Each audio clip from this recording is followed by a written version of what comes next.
The Nets, they made a record 5 first-round picks in the first round of this year's NBA draft, but how did Brooklyn do with their draft picks? And should they have made as many picks as they did this year? Well, joining me to break it all down is New York Post Nets beat writer Brian Lewis. You see him right there. Brian, how are you doing after a long night at the Barclays Center? How's it going? It was long, but I'm doing well. How are you doing? I'm doing pretty good, man. I can't complain. It was a very interesting first round of the draft, particularly for the Nets. And Brian, you and I spoke before the draft, and neither of us, along with many others in the media, believed that the Nets would make 5 selections in the first round this year. So my question for you is this: was making all 5 picks the right move here for Brooklyn? I mean, it's hard to say. I mean, we won't know for a couple of years, right? Until we see Man. these guys develop. I will, full disclosure, I'll tell you, I did not believe for a second that they were going to take all 5 of these picks. I thought it would, personally, I thought it was posturing. If I had picks and I was actively looking to move around and trade some of them, I probably would have just, I don't know, let it slip that I was comfortable to take all 5 of them. Casually mentioned that I have this great development head coach and whatnot, but turned out not to be a smokescreen. It was real, for better or worse. It turned out to be real.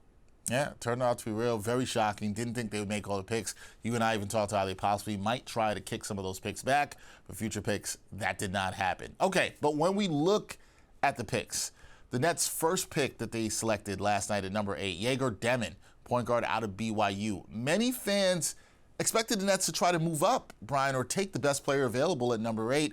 Deon was projected to go in the late teens. Did the Nets reach by taking Deon with their first pick here? I mean, I'm not qualified to say, but I mean, certainly the experts that follow this closely think so. Now, granted, I mean, the experts get it wrong. They do. Minnesota passed on Steph Curry twice in the same draft, right? SGA went 11. I think Giannis went 15. So this is a very imperfect science. I will acknowledge that. But listen, he's the best passer in this class by a mile. But there are some glaring serious issues. He's not athletic at all. He couldn't get past people playing in the Big 12, so it makes you wonder whether he's going to be able to get past people in the NBA.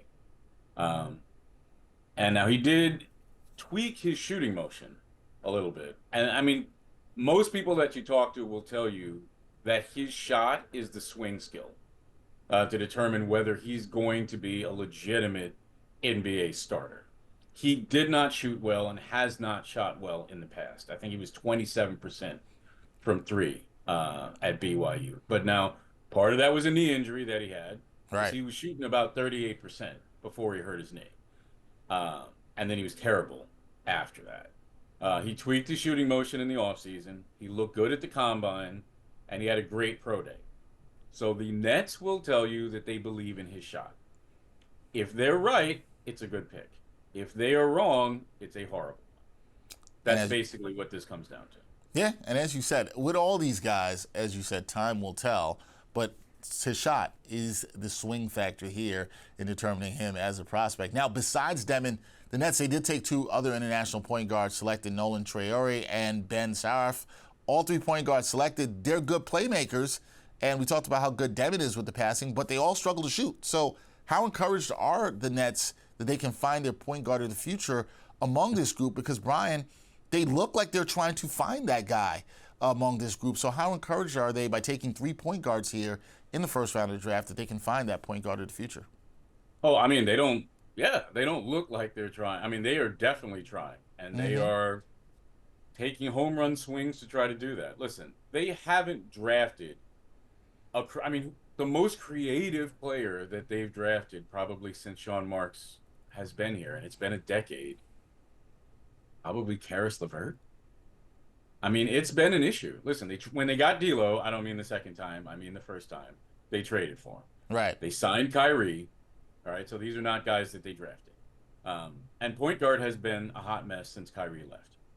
All right, so they are clearly taking upside swings at the position. Listen, a year ago, if this we were having this conversation 10 months ago, 11 months ago, Traore would have been viewed as a top 5 pick. He was that highly regarded. He had a tough first half of the season. Came on in the second half, recouped a little bit of that shine. So they are hedging their bets. Traore is a very different kind of prospect, where Joerger Deon is a borderline non-athlete. Traore is the fastest player in this class, an electric pick and roll player. So they are throwing a lot of darts at the board, hoping to be able to get this right.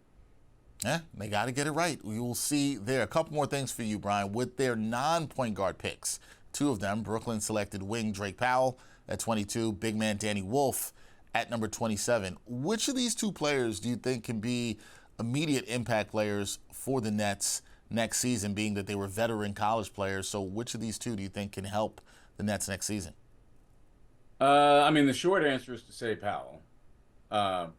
Listen, I mean, I'm being slightly glib, but I mean, you can make the argument that Wolf is the fourth point guard that they drafted. I mean, he essentially ran the point for Michigan. A lot of big pick and roll. Per 36, I mean, he averaged about 4.2 assists. He's got this funky ball handling game. So Jordy loves like creative guys in the high post, and Wolf certainly can do that. But I mean, Powell is the outlier. I mean, he is the ultimate 3-and-D archetype. Shot about 38% from deep. He's one of the best defenders in the draft. He's probably the best athlete. I mean, he had the best vertical at the combine, best standing vertical at the combine. So, I mean, he's a guy that I think has a high floor. He's probably the safest pick because from the minute he gets there, he can come in and play a role, which is locking up people on the wing.